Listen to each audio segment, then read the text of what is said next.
Hello again, friends. Today we're going to have a look at this fish and chips tempeh.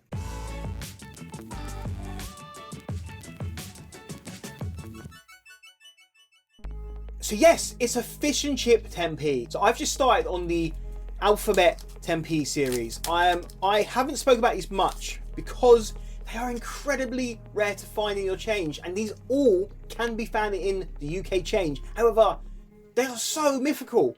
Like, if there was a scale of like 1 being common and 10, this would be 12 because they are so difficult to find. And obviously for the whole set, all the letters, yeah. What I've started doing is I'm going to start buying some of these and opening them up and putting them into this book. So I have a book here that the Royal Mint make, and in this book we're going to add all the letters that we are going to buy, and some of them I have from my collection previously.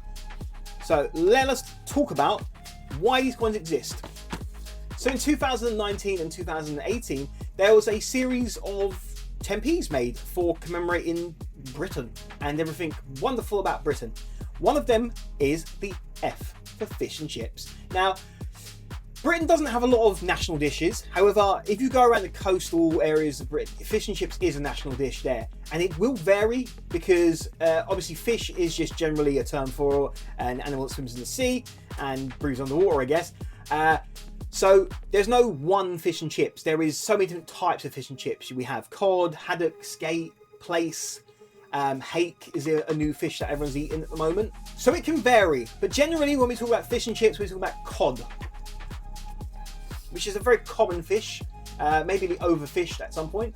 On this coin here, we have an F in the middle with a fish and some chips. It is a little bit of a busy design because there is a lot happening on this coin. But if we turn it this way, you might see it a little bit better. The fish in the background, which I couldn't tell you what kind of fish that is. It looks a bit like a sea bream by the front of it. But again, I think it's just a depiction, so I'm not going to go too deep into the fish. Generally, fish and chips is served with mushy peas, sometimes baked beans, depending on how adventurous you're feeling, curry sauce, and often tartar sauce or some mayonnaise. Again, it depends where you go. But if you're going to get fish and chips in the UK, you just get mushy peas. You might not like peas. Mushy peas are a whole different thing. They don't taste like peas. They taste mushy, which when it comes to food, we Brits, we like mushy foods. You know, mashed potatoes. Oh, lovely mashed potatoes. And other mushy foods. I'm trying to think of mushy foods now. Anyway, but let's focus back on this fish and chips.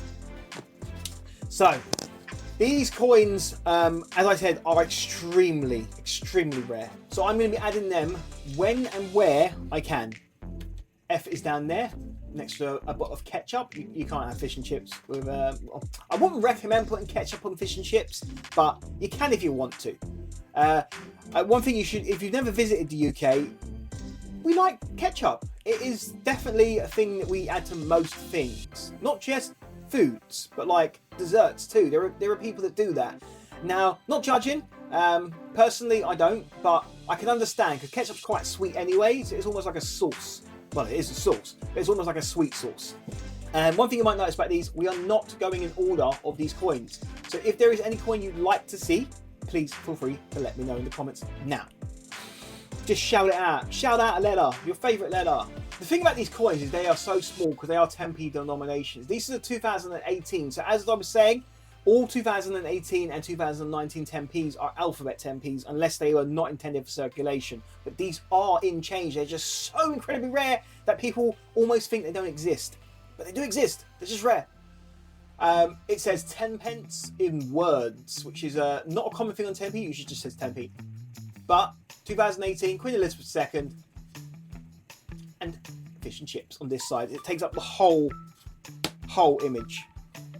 And that now lives with English breakfast. I will try to add in a photo of fish and chips. I'll be honest, I don't eat fish and chips that often. I live in a city. I live in London, and fish and chips exist, but it's more of a seaside thing. It's more of like a Friday thing. It's not an everyday occurrence that we eat fish and chips. So all around the country, it depends where you go. There are so many national dishes. Fish and chips in the seaside. We've got pies in Midlands. Pies are lovely. I love like steak and ale pie. In London, I'd say we've got a lot of curry based dishes that are quite nice, like tikka masala. If I had to pick a national dish for London, it'd have to be like English breakfast, funny enough, which we showed you English breakfast because there are many cafes in London and it is a staple, that is an actual thing that people eat regularly. So I want to say thank you very much for watching. If you've enjoyed this video, give it a thumbs up, subscribe if you want to, and I'll catch you on the next one. Goodbye for now. I don't know if you noticed it, I've never been more excited talking about food than I've talked about anything on these channels. I'm not sure that's saying anything about me, but food is exciting. Hey, click here to watch something else, or you can subscribe at the top there.